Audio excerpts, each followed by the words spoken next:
Hi everyone, this is Anam. Welcome to PhD jobs and admission. So आज के इस video में मैंने बीएचयू रीट के यानी बनारस हिंदू यूनिवर्सिटी के रिसर्च एंट्रेंस टेस्ट के 2019 के प्रीवियस ईयर क्वेश्चंस को इस वीडियो में डिस्कस करा है। सो आप इस वीडियो को एंड तक जरूर देखिएगा, जिसमें कि मैंने जो आपके 2019 में प्रीवियस ईयर क्वेश्चंस पूछे गए थे उनको डिटेल में एक्सप्लेन करा है, एक एक ऑप्शंस को आपको डिटेल में बताया है, जिससे कि आपके सारे डाउट्स इस वीडियो में क्लियर हो जाए। उसी के साथ साथ मैं आपको बताना चाहती हूँ, आपकी प्रिपरेशंस को बूस्ट करने के लिए और अभी तक जिन स्टूडेंट्स ने रिसर्च एंट्रेंस टेस्ट की प्रिपरेशन स्टार्ट नहीं करी है, तो वो अभी भी अपने रिसर्च एंट्रेंस टेस्ट की प्रिपरेशन स्टार्ट कर सकते हैं थ्रू आवर कोर्स। सो हम आपको रिसर्च मेथोडोलॉजी का कंप्लीट कोर्स प्रोवाइड कर रहे हैं, जिसमें हम आपको वीडियो लेक्चर्स, नोट्स और 1000+ प्रैक्टिस एमसीक्यूज पीडीएफ प्रोवाइड करेंगे, बोथ लैंग्वेज हिंदी और इंग्लिश में भी, जिससे कि आप इजीली आपके रिसर्च एंट्रेंस टेस्ट को क्रैक कर पाओगे। और कई स्टूडेंट्स का हमें फीडबैक यही है कि हमारे इसी रिसर्च मेथोडोलॉजी के कंटेंट के थ्रू उन्होंने इजीली अपने पीएचडी एंट्रेंस एग्जामिनेशन को क्रैक कर पाया। और मैं आपको ये भी बता दूं कि आप हमारे ऐप को भी डाउनलोड कर सकते हो, जो कि है ग्लोबल ऑनलाइन ऐप।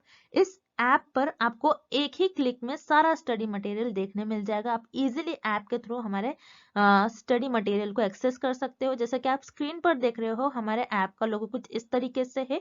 और अगर आपके कुछ क्वेश्चंस क्वेरीज होंगे तो आप इस नंबर पर हमें कांटेक्ट कर सकते हो। और मैं आपको ये भी बता दूं कि आपकी प्रिपरेशंस के लिए हमने हमारे ऐप पर 5 क्वेश्चंस फ्री रखा है, जिसको आप उस टेस्ट को आप सॉल्व कर सकते हो, जिससे आपको पता लग जाएगा कि आपकी कितनी प्रिपरेशन और बाकी है, आपको कितनी और प्रिपरेशन चाहिए।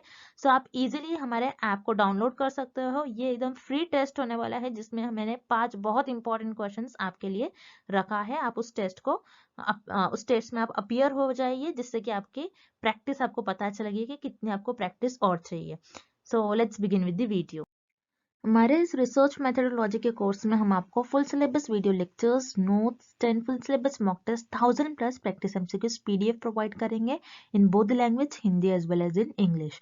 सो हमारा जो ये रिसर्च मेथोडोलॉजी का कंटेंट है, ये हमने हमारे एक्सपीरियंस के बेसिस पर और जो एक्चुअल पीएचडी एंट्रेंस एग्जाम में क्वेश्चंस पूछे जाते हैं, वो सारी चीजें हमारे इस रिसर्च मेथोडोलॉजी के कंटेंट में हमने कवर करे हैं।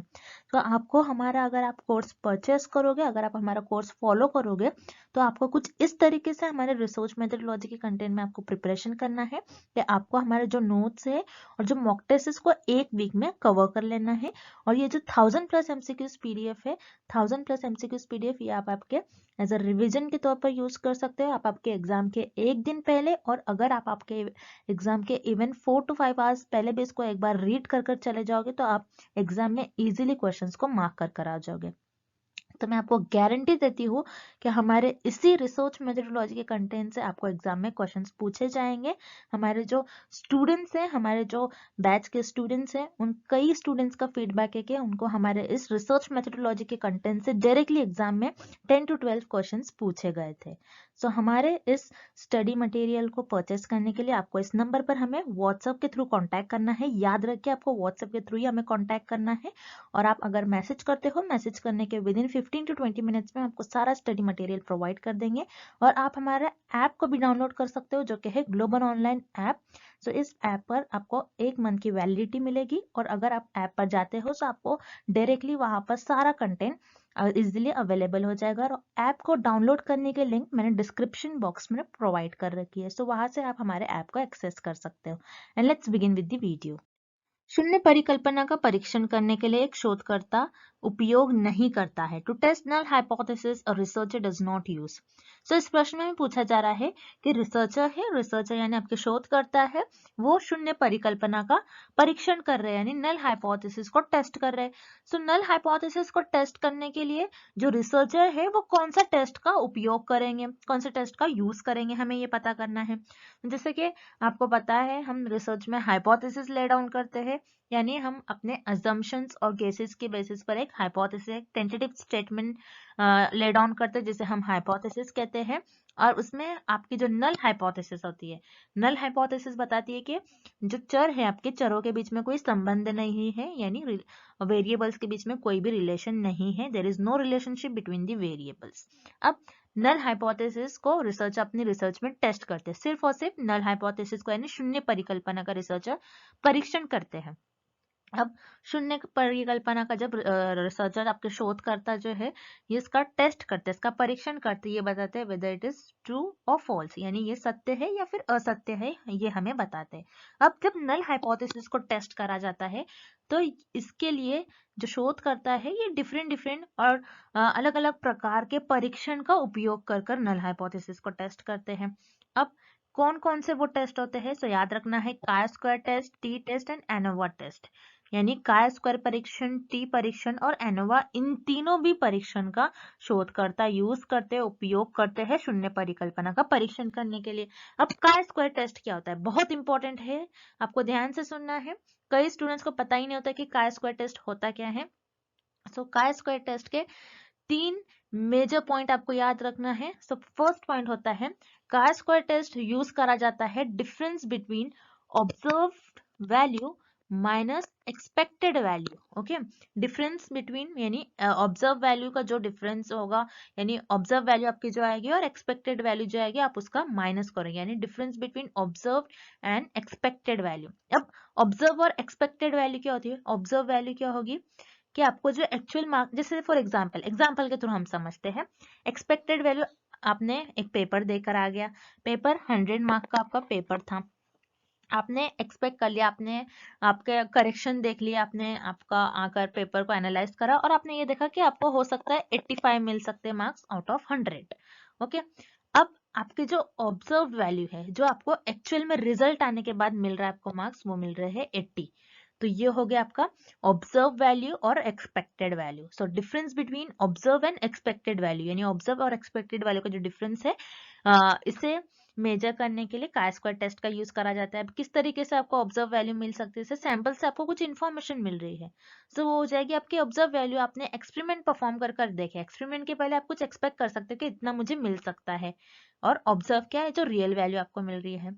उसी तरीके से डिस्ट्रीब्यूशन, आपका डिस्ट्रीब्यूशन किस तरीके से है, फर्स्ट पॉइंट ये हो गया। सेकेंड पॉइंट डिस्ट्रीब्यूशन, यानी आपका जो डिस्ट्रीब्यूशन है, आपको सैंपल से कुछ इंफॉर्मेशन मिल गई है, आपका डिस्ट्रीब्यूशन आपने कुछ इस तरीके से प्लॉट करा, क्या आपका जो डिस्ट्रीब्यूशन है, आपका डिस्ट्रीब्यूशन नॉर्मल है या फिर नॉर्मल नहीं है, ये देखने के लिए भी आप काई स्क्वायर टेस्ट का यूज करते हैं। और थर्ड, कि आपका जो डेटा है ये इंडिपेंडेंट है या नहीं, डेटा आपका इंडिपेंडेंट है या फिर नहीं, ये देखने के लिए आपका डेटा इंडिपेंडेंट है, ये देखने के लिए आप आपके काई स्क्वायर टेस्ट का यूज करते हैं, यानी किसी चीज का उस पर इन्फ्लुएंस तो नहीं है, कोई और ऐसा फैक्टर तो नहीं है कि जो आपके डेटा को इन्फ्लुएंस कर रहा है, ये देखने के लिए आप काई स्क्वायर टेस्ट का यूज करते हो। सो इस तरीके से आप आपके इस टेस्ट को परफॉर्म कर कर आप आपके नल हाइपोथेसिस का परीक्षण कर सकते हैं, यानी शून्य परिकल्पना का टेस्ट कर सकते हो। यहाँ पर आपका विकल्प ए सही हो जाएगा। उसी तरीके से विकल्प B T test. T test क्या होता है, जिसमें आप किसी सैंपल के जो मीन होते हैं, उनका सैंपल्स के मीन को कंपेयर करने के लिए आप टी टेस्ट का यूज करेंगे। सो सिर्फ 2 ही सैंपल के मीन को कंपेयर करने के लिए आप टी टेस्ट का यूज करते हो। और याद रखिएगा टी टेस्ट में आपको जो पॉपुलेशन होती है, पॉपुलेशन 30 से कम होती है, लेस देन आपकी 30 होती है पॉपुलेशन, आपको याद रखना है, तब आप टी टेस्ट का यूज करते हो। सो नल हाइपोथेसिस को टेस्ट करने के लिए भी आप आपका टी टेस्ट का यूज करोगे, आपको ये पता होना चाहिए। उसी के साथ साथ एनोवा, एनोवा टेस्ट क्या होता है, याद रखना है, ANOVA means analysis of variance. ANOVA का, ये एनोवा आपको शॉर्ट फॉर्म दिया गया है, एनोवा का फुल फॉर्म होता है एनालिसिस ऑफ वेरिएंस, यानी 2 से ज्यादा सैंपल्स के मीन को अगर कंपेयर करना है आपको, यानी 2 से ज्यादा, यानी 3 वेरिएबल्स हो सकते हैं, 4 सैंपल्स हो सकते हैं, उनके मीन को आपको कंपेयर करना है, तो उस टाइम पर आप एनोवा इस टेस्ट का यूज करोगे। So chi square test, T test और एनोवा टेस्ट, ये तीनों भी परीक्षण के हेल्प से, और इन तीनों भी परीक्षण का उपयोग कर शोधकर्ता शून्य परिकल्पना का परीक्षण करते हैं। अब फैक्टोरियल एनालिसिस आपके नल हाइपोथेसिस को टेस्ट करने के लिए यूज नहीं किया जाता है, मतलब क्रम गुणित विश्लेषण जो होता है, ये आपकी नल हाइपोथेसिस को टेस्ट करने के लिए यूज नहीं किया जाता है। तो ये होती क्या है बेसिकली, तो याद रख रहे फैक्टोरियल एनालिसिस, जिसमें आप कुछ वेरिएबल्स को एनालिसिस करते हो। सो इसमें बहुत सारे वेरिएबल्स होते हैं, जैसे मान लीजिए for example A variable, B variable, C variable, D, E and F variable and G variable मान लीजिए। तो इतने सारे यहाँ पर वेरिएबल्स है और ये कहूंगी मैं आपको कि ये जो वेरिएबल्स होते हैं यहाँ पर बहुत सारे जो वेरिएबल्स होते हैं एक दूसरे से ये कनेक्टेड होते हैं, उनके बीच में कुछ ना कुछ रिलेशन होता है। अब फैक्टोरियल एनालिसिस में रिसर्चर जो अननेसेसरी है, जो उनको लग रहा है ऐसे वेरिएबल जो एक दूसरे से कम लिंक्ड है, उनमें इतना ज्यादा रिलेशन नहीं है, तो उनको एलिमिनेट करते हैं। अब मान लीजिए यहाँ पर बी और डी वेरिएबल एक दूसरे से ज्यादा रिलेटेड है, तो इन्हीं दो को रिसर्चर अपने रिसर्च में इनका उपयोग करेंगे और बाकी सबको एलिमिनेट कर देंगे। सो बेसिकली फैक्टोरियल एनालिसिस इसीलिए यूज करा जाता है कि डेटा को एनालाइज करे और जो ज्यादा डेटा है उसको कम करे, जो अननेसेसरी डेटा है जो जिसका ज्यादा उपयोग नहीं हो सकता है उसको कम कर दे। सो इसीलिए फैक्टोरियल एनालिसिस का यूज करा जाता है और फैक्टोरियल एनालिसिस आपके नल हाइपोथेसिस को टेस्ट करने के लिए नहीं यूज करा जाता है। सो इस प्रश्न का आपका सही उत्तर हो जाएगा विकल्प डी, फैक्टोरियल एनालिसिस, क्रम गुणित विश्लेषण। अगला प्रश्न, निगमनात्मक सिद्धांत है, deductive theory is one that.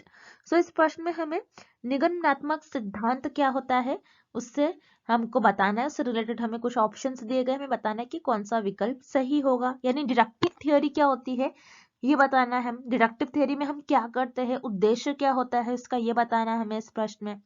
सो याद रखिए दो टाइप की थ्योरी होती है या फिर दो टाइप की अप्रोच होती है या फिर दो टाइप की रीजनिंग होती है। एक होती है इंडक्टिव और दूसरी होती है डिडक्टिव।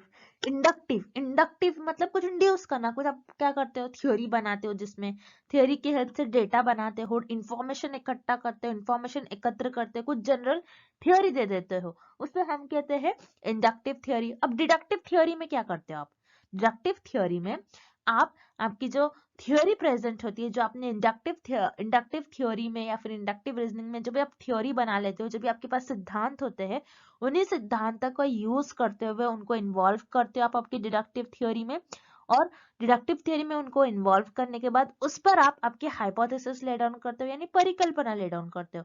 मतलब आप ये बताते हो कि आपके ज्ञान के अनुसार आप कुछ भविष्यवाणी करते हो और देखते हो कि आपकी भविष्यवाणी कितनी सही है या फिर कितनी गलत है, उसी को हम कहते हैं परिकल्पना और हाइपोथेसिस। सो याद रखिएगा डिडक्टिव थ्योरी वो थ्योरी होती है जिसमें थ्योरी इन्वॉल्व होती है, यानी थ्योरी पहले से ही हमारे पास प्रेजेंट होती है, थ्योरी इन्वॉल्व भी होती है, और एक्सप्लिसिटली, एक्सप्लिसिटली यहाँ पर एक्सप्लिसिटली मतलब हम उसमें करते ही है जो काम, यानी हम हमारी हाइपोथेसिस को डिफाइन ही करते हैं। हाइपोथेसिस को आप डिफाइन करोगे तभी तो आप उसको टेस्ट कर पाओगे, तभी तो आप उसको एनालाइज कर पाओगे, तभी तो आप कुछ ऑब्जर्वेशंस बताओगे आपके जो भी है।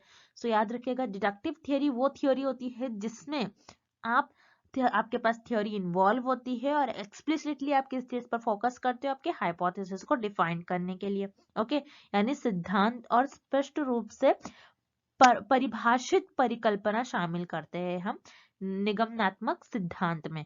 सो इस प्रश्न का आपका विकल्प भी सही उत्तर हो जाएगा। अब जो ऑप्शंस बच गए उन्हें भी हम एक एक बार देख लेंगे। विकल्प में आपको दिया गया है allows theory to emerge out data, यानी सिद्धांत को डेटा से बाहर निकालने के लिए अनुमति देता है। तो ये क्या करता है, ये हमें जो विकल्प दिया गया है ये इंडक्टिव थ्योरी के लिए दिया है, क्योंकि हम सिद्धांतों की मदद से डेटा बनाते हैं, डेटा इमर्ज आउट करते हैं। सो यहाँ पर आपका विकल्प ए गलत हो जाएगा। उसी तरीके से विकल्प C allows for findings to feedback into to stock of knowledge, knowledge के लिए हम यहाँ पर कुछ नहीं करते बल्कि डिडक्टिव रीजनिंग में हम बस हाइपोथेसिस को ले डाउन करते हैं, उसे टेस्ट करते रहते हैं। सो यहाँ पर विकल्प सी भी आपका गलत हो जाएगा। उसी तरीके से विकल्प D uses qualitative methods whenever possible, यानी जब भी संभव हो गुणात्मक विधियों का उपयोग करते हैं। नहीं, डिडक्टिव थ्योरी आपकी ये आपकी क्वांटिटेटिव मेथड से रिलेटेड होती है, ना कि क्वालिटेटिव। ओके, सो यहाँ पर आपका विकल्प डी भी गलत हो जाएगा और इस प्रश्न का आपका सही उत्तर हो जाएगा विकल्प बी, इन्वॉल्व थ्योरी और एक्सप्लिसिटली डिफाइंड हाइपोथेसिस। अगला प्रश्न, मानक त्रुटि क्या है, व्हाट इज स्टैंडर्ड एरर। तो इस प्रश्न में पूछा गया है कि मानक त्रुटि क्या होती है, इसकी हमें परिभाषा बतानी है। सो मानक त्रुटि यानी स्टैंडर्ड एरर क्या होता है आपको ये पता होना चाहिए। स्टैंडर्ड एरर क्या होता है, मान लीजिए आपने पॉपुलेशन लिया, पॉपुलेशन में से कुछ लोगों को लिया जो आपका सैंपल बन गया। अब इस सैंपल पर आप क्या करते हो, आपकी रिसर्च परफॉर्म करते हो इस सैंपल पर और इस नमूनों पर आप आपकी शोध परफॉर्म करते हो। अब शोध परफॉर्म करने के बाद आपके पास जो आपको डेटा मिल रहा है, जो भी आपको इंफॉर्मेशन मिलेगी, तो मान लीजिए आपने एक सैंपल ले लिया, पॉपुलेशन में से कुछ लोगों को ले लिया, अपने नमूनों को चुन लिया आपने। अब यहाँ पर जो आपने नमूनों को चुन लिया उन पर आप स्टडी परफॉर्म कर रहे हो। आप देख रहे हो कि नमूनों में से यानी सैंपल्स जो है उनकी हाइट क्या है। आपको देखना है इस पर्टिकुलर एरिया में ज्यादातर लोगों की हाइट क्या होती है। सो आपने क्या करा, आपने इंफॉर्मेशन ले लिया, आपने हर एक मेंबर के सैंपल में से हर एक मेंबर की हाइट को नाप लिया, उनके कद को आपने नाप लिया। अब नापने के बाद आप क्या करोगे, आपको जो भी इंफॉर्मेशन मिलता है आप उसे एक डिस्ट्रीब्यूशन में सबमिट करते हो, एक डिस्ट्रीब्यूशन में उसे आप शिफ्ट करते हो। किस तरीके से करोगे, तो यहाँ पर आप आपके वैल्यूज पुट करोगे और देखोगे कि कितने लोग है, लोग बताओगे, और वाई एक्सिस पे आप डिस्ट्रीब्यूशन बनाओगे क्योंकि लोगों की हाइट कुछ इस तरीके से है मान लीजिए। अब ये हो गया मेरा डिस्ट्रीब्यूशन। अब मिडिल वैल्यू मीन हो सकता है, ओके, क्योंकि ये हमारा इक्वल डिस्ट्रीब्यूशन लग रहा है। सो यहाँ पर मीन और मीडियन मोड सब एक ही जगह होते हैं बेसिकली। अब यहाँ पर मुझे ये देखना है कि मीन से कितने वैल्यूज मेरे डिस्ट्रीब्यूटेड है, कितना मेरा डेटा जो है फैला हुआ है। जितना ज्यादा मेरा डेटा फैला होगा उतना ज्यादा एरर होने के चांसेस होते हैं। सो जैसा यहाँ पर आप देख रहे हो कितना डेटा फैला हुआ है मीन से। ये मान लीजिए यहाँ पर मीन है मेरा, मीन से मैं ये देखूंगी कि मेरा डेटा, मेरा जो इंफॉर्मेशन है कितना फैला हुआ है।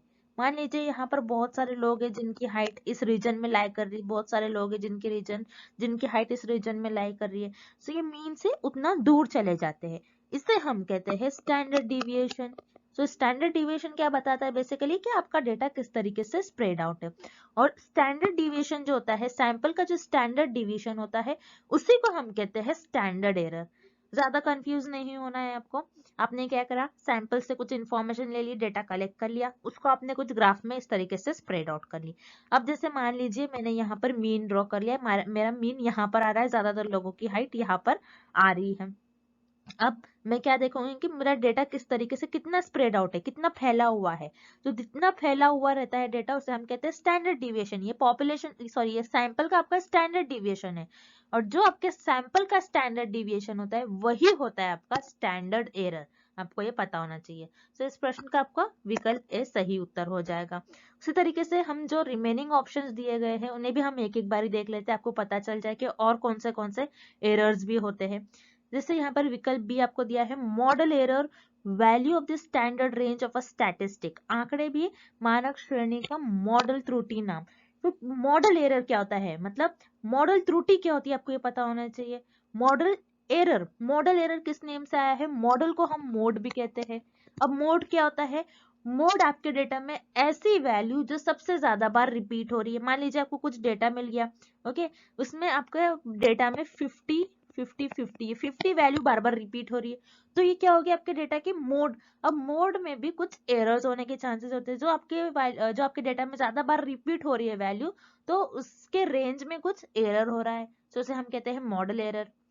तो यहाँ पर हमें रेंज से रिलेटेड कुछ नहीं दिया गया है, मतलब मोड ऐसे ज्यादा वैल्यूज नहीं पूछी गई कि आपके डेटा में जो सबसे ज्यादा बार रिपीट हो रही है। तो यहाँ पर आपका विकल्प भी गलत हो जाएगा। उसी तरीके से विकल्प C, error in the calculation of standard deviation of a statistic, यानी आंकड़े के मानक विचलन की गणना में त्रुटि। आपने क्या करा, स्टैंडर्ड डिविएशन से आपको जो भी इंफॉर्मेशन मिल रही है, स्टैंडर्ड डिविएशन मतलब आपने कुछ इस तरीके से आपका डेटा स्प्रेड आउट कर लिया, उससे आप क्या कर रहे हो, उसकी वैल्यू को कैलकुलेट कर रहे हो और उससे आपको कुछ एरर हो गया, तो इसे हम क्या कहेंगे, errors in calculation of standard deviation. तो हमें स्टैंडर्ड डिविएशन के कैलकुलेशन से रिलेटेड कुछ प्रश्न नहीं दिया गया है, यहाँ पर आपका विकल्प सी गलत हो जाएगा। उसी तरीके से विकल्प D, standardise statistic to minimise error. Standardise statistic क्या होता है, आपके पास एक स्केल होती है, उसी स्केल में आप सारे एक पर्टिकुलर स्केल होती है जिसमें आप सारे वैल्यूज को फिट करने की कोशिश करते हो, उसे हम कहते हैं स्टैंडर्डाइज स्केल। अब स्केल होती है स्टैंडर्डाइज स्टैटिस्टिक, सो स्केल होती है जिसमें आप सारे वैल्यूज को फिक्स करने की कोशिश करते हो, उसको स्टैंडर्डाइज करने की कोशिश करते हो ताकि एरर आपका मिनिमम हो। सो इसे हम कहते हैं minimize standardized statistic to minimise error. So यहाँ पर हमें इससे भी रिलेटेड कुछ प्रश्न नहीं पूछा गया है, यहाँ पर आपका विकल्प डी गलत उत्तर हो जाएगा और इस प्रश्न का आपका सही उत्तर हो जाएगा विकल्प ए। अगला प्रश्न, केस स्टडी पद्धति के बारे में निम्नलिखित में से कौन सा सत्य नहीं है। Which of the following is not true about case study method. So इस प्रश्न में पूछा जा रहा है कि केस स्टडी पद्धति जो होती है, केस स्टडी पद्धति के मेथड से रिलेटेड हमें कुछ विकल्प दिए गए हैं, हमें बताना है कि कौन सा विकल्प सही नहीं है, केस स्टडी मेथड से रिलेटेड नहीं है। अब केस स्टडी मेथड क्या होता है, केस स्टडी पद्धति होती क्या है, आपको पहले तो ये पता होना चाहिए। सो केस स्टडी मेथड वो मेथड होता है जिसमें रिसर्चर्स 4 to 5 पीपल का ग्रुप बना लेते हैं, 4 to 5 एक्सपर्ट्स भी हो सकते हैं। उसमें एक पर्टिकुलर टॉपिक पर डिटेल में डिस्कशन होता है और उसमें आपको बहुत सारी इंफॉर्मेशन मिल जाती है। सो इसे हम कहते हैं केस स्टडी। सो याद रखिए केस स्टडी में डिटेल में जो आपके 4 to 5 पीपल का आप ग्रुप बना लेते हो, जैसे 4 से 5 व्यक्ति होते हैं आपके ग्रुप में, सो वो डिस्कशन करते हैं। सो डिस्कशन से उनको जो भी डेटा मिलता है ये वर्ड्स और टेक्स्ट के फॉर्म में डेटा मिलेगा। जाहिर सी बात है, अगर मान लीजिए आप किसी आईफोन के बारे में या फिर कोई आईफोन जब लॉन्च किया जाता है, मान लीजिए तो 4 to 5 पीपल का ग्रुप बनाया जाता है, 4 to 5 एक्सपर्ट्स का, जिन्होंने प्रोग्रामिंग में एक्सपर्ट्स है, जो इनका जो रहता है ग्रुप बनाया जाता है, उनको इनविटेशन दिया जाता है, फिर वो इनविटेशन एक्सेप्ट कर कर फिर उस ग्रुप को ज्वाइन कर कर उसमें डिटेल में उस पर्टिकुलर टॉपिक के बारे में डिस्कस करते हैं।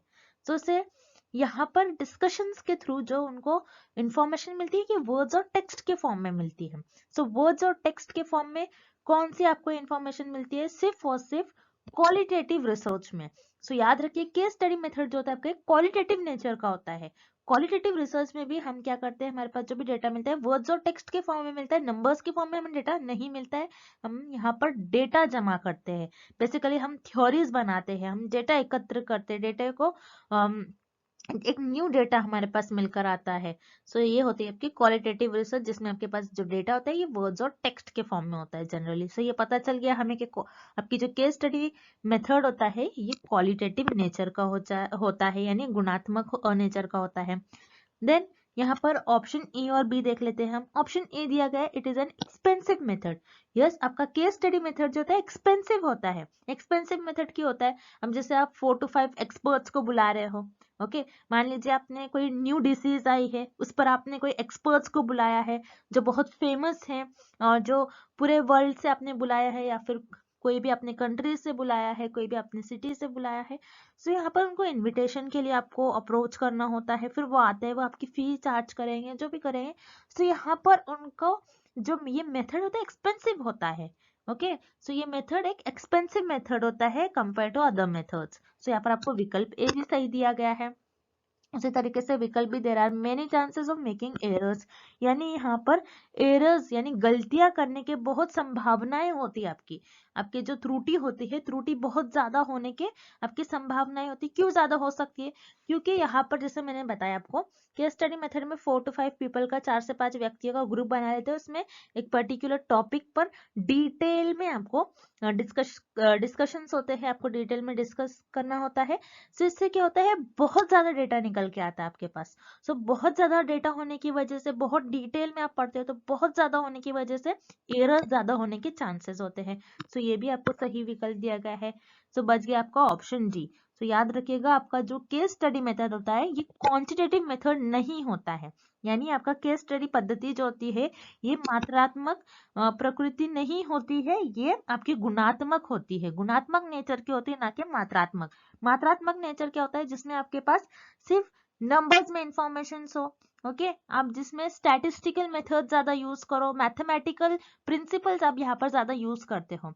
तो इसीलिए केस स्टडी मेथड जो होता है आपका एक क्वांटिटेटिव नेचर का नहीं होता है। और हमें भी प्रश्न में यही पूछा गया है कि केस स्टडी मेथड के बारे में कौन सा विकल्प सत्य नहीं है। सो वो है आपका विकल्प डी। सो इस प्रश्न का आपका सही उत्तर हो जाएगा ऑप्शन डी और विकल्प डी। अगला प्रश्न, किस प्रकार का शोध मौजूदा स्थिति में संशोधन पर केंद्रित है? Which of the type of research focuses on embedding the prevailing situation? तो इस प्रश्न में पूछा गया है ऐसे कौन से रिसर्च है जिसका उद्देश्य ये होता है कि जो करंट सिचुएशन है उसको बदल देती है, करंट सिचुएशन को वो सॉल्व कर देती है, उसको बदल देती है एक तरीके से। यहाँ पर अमेंडिंग का मतलब होता है कि बदल देना, और प्रेवेलिंग सिचुएशन यानी करंट सिचुएशन, करंट कुछ मान लीजिए कुछ करंट आपके पास समस्या है अभी जो चल रही है, मौजूदा आपके पास जो स्थिति है उस स्थिति को आपको चेंज करना है। तो आप कौन सी रिसर्च का उपयोग करोगे, कौन सी शोध का आप उपयोग करोगे, कौन सी अनुसंधान का आप उपयोग करोगे, यह हमें पता करना है। सो याद रखिए जब भी आपके एग्जाम में कुछ प्रश्न आते हैं और प्रश्न में कुछ करंट स्टेटस का आपको चेंज करना है। सो ये आपका आ जाएगा एक्शन रिसर्च से रिलेटेड। एक्शन हो रहा है, आपने जो करंट आपका जो भी सिचुएशन है, जो भी स्थिति है, उसको आपने चेंज कर दिया। सो आपने यहाँ पर एक एक्शन परफॉर्म किया, जिसे हम कहते हैं एक्शन वर्ब, कि आपने कुछ एक्शन कर लिया। मतलब करंट सिचुएशन थी, कुछ समस्या होगी, करंट कुछ सिचुएशन उसको आपने बदल दिया। अब मान लीजिए करंट सिचुएशन ये है कि मैं आपको पढ़ा रही हूँ, आपको मान लीजिए मैं लाइव क्लास ले रही हूँ, तो आप मुझे बोलोगे कि मैम मुझे ये टॉपिक समझ नहीं आया। सो मैं क्या करूंगी, आपको फिर से रिपीट करना स्टार्ट कर दूंगी। सो मैंने यहाँ पर क्या किया, आपको फिर से मैं दूसरे मेथड से स्टार्ट कर दूंगी आपको पढ़ाना। सो मैंने यहाँ पर एक्शन ले लिया, ओके, और आपकी समस्या का समाधान भी निकल गया, आपकी समस्या खत्म हो गई। इस सिचुएशन का मैंने इस सिचुएशन को बदल दिया, ओके, जिस सिचुएशन थी, जो स्थिति थी मौजूदा, उसको मैंने बदल दिया। तो मैं ऐसा किस रिसर्च में करूंगी, किस शोध में मैं ऐसा कर सकती हूँ, क्रियाविधि शोध में, यानी एक्शन रिसर्च में। सो इस प्रश्न का ऑप्शन ए सही उत्तर हो जाएगा। उसी तरीके से जो बचे हुए ऑप्शन है उन्हें भी हम एक एक बारी देख लेंगे। विकल्प भी आपको दिया गया है एक्सपेरिमेंटल रिसर्च यानी प्रायोगिक अनुसंधान। एक्सपेरिमेंटल रिसर्च क्या होती है, प्रायोगिक अनुसंधान क्या होती है, जिसमें आप दो चरों के बीच में कारण और प्रभाव देखते हो। दो चरों के बीच में किस तरीके का संबंध है, कैसा संबंध है, कैसा दो चरों के बीच में किस तरीके से कारण और प्रभाव है, एक वेरिएबल को, एक चर को हेरफेर करने से दूसरे पर वो कैसा प्रभाव दिखा रहा है, ये हम देखते हैं एक्सपेरिमेंटल रिसर्च में। तो यहाँ पर हमें किसी वेरिएबल्स, किसी चरों के बीच का रिलेशन हमें नहीं दिया गया है प्रश्न में, तो यहाँ पर आपका विकल्प भी गलत उत्तर हो जाएगा। उसी तरीके से विकल्प सी, मौलिक अनुसंधान, जिसे हम फंडामेंटल रिसर्च कहते हैं।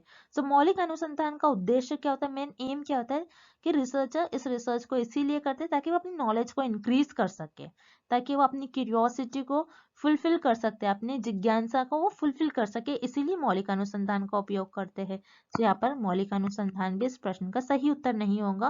इसी तरीके से विकल्प डी, कंक्लूसिव रिसर्च यानी निर्णायक अनुसंधान, जिसमें आप निर्णय लेते हो, जिसमें आप कुछ कंक्लूजन्स पर आते हैं, आप कुछ कंक्लूजन बता दे हो, उसे हम कहते हैं कंक्लूसिव रिसर्च। तो यहाँ पर आपका विकल्प डी भी इस प्रश्न का सही उत्तर नहीं होगा। इस प्रश्न का आपका सही उत्तर हो जाएगा विकल्प ए, एक्शन रिसर्च और क्रियाविधि अनुसंधान।